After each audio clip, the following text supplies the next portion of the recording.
రంగానికి అమెరికా అధ్యక్షుడు Donald Trump shock ఇచ్చారు.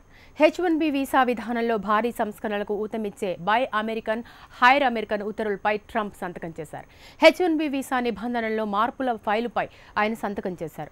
కొత్త నిబంధనలతో అత్యాధునిక వేతనం, అత్యధిక ఉపాధి కల్పించాలన్న తన లక్ష్యం నెరవేరుతుందని ట్రంప్ భావిస్తున్నారు. అటు ట్రంప్ను అనుసరిస్తున్న వలసల వ్యతిరేక విధానాలతో ఈ ఏడాది H1B వీసా దరఖాస్తులు తగ్గాయి. అమెరికా సరుకులనే కొనండి, అమెరికన్లనే పనిలో పెట్టుకోండి అంటూ స్థానికులకే ఉద్యోగాలు కల్పించేందుకు అమెరికా అధ్యక్షుడు డొనాల్డ్ ట్రంప్ H1B వీసాలకు కళ్లెం వేశారు. H1B వీసా నిబంధనల మార్పు దస్త్రంపై అమెరికా అధ్యక్షుడు ట్రంప్ సంతకం చేశారు. ఉద్యోగాల్లో అమెరికన్లనే నియమించుకోవాలని ట్రంప్ స్పష్టం చేశారు. అమెరికన్లకు ఉపాధి అవకాశాలు, అధిక వేతనాలు కల్పించాలన్న లక్ష్యంతో H1B వీసా నిబంధనలను కఠినంగా మార్చివేశారని అమెరికా వర్గాలు వెల్లడించాయి.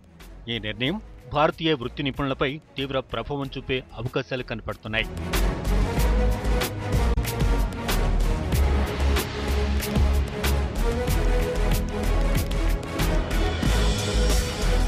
ట్రంప్ ఉత్తర్వులు అమల్లోకి వస్తే విదేశాల నుంచి ఉద్యోగ, ఉపాధి అవకాశాలు వెతుక్కుంటూ అమెరికాకు వచ్చేవారికి గడ్డుకాలం ఎదుర్కోవాల్సి వస్తుంది.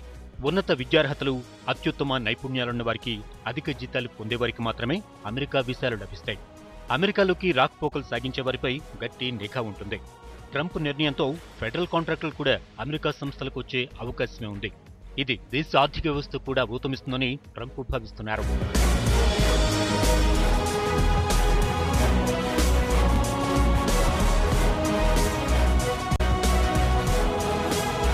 ప్రస్తుతం 80% H1B వీసాదారులకు కనీస వేతనాల కన్నా తక్కువ మొత్తం అందుతోంది.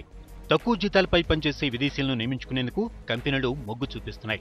విదేశాల నుంచి తక్కువ జీతాలకు ఉద్యోగులను తెచ్చుకుని అమెరికన్లకు అన్యాయం చేస్తున్నారనే ఆరోపణలతో కొత్త నిబంధనలు అమల్లోకి తెచ్చారు.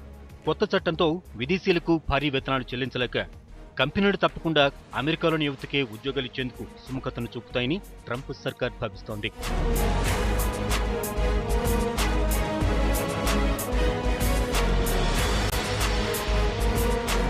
వీసా నిబంధనల్లో ట్రంప్ కఠిన నిర్ణయాలు తీసుకుంటూ ఉండడంతో ఈ ఏడాది H1B వీసాలకు దరఖాస్తుల సంఖ్య గణనీయంగా పడిపోయింది.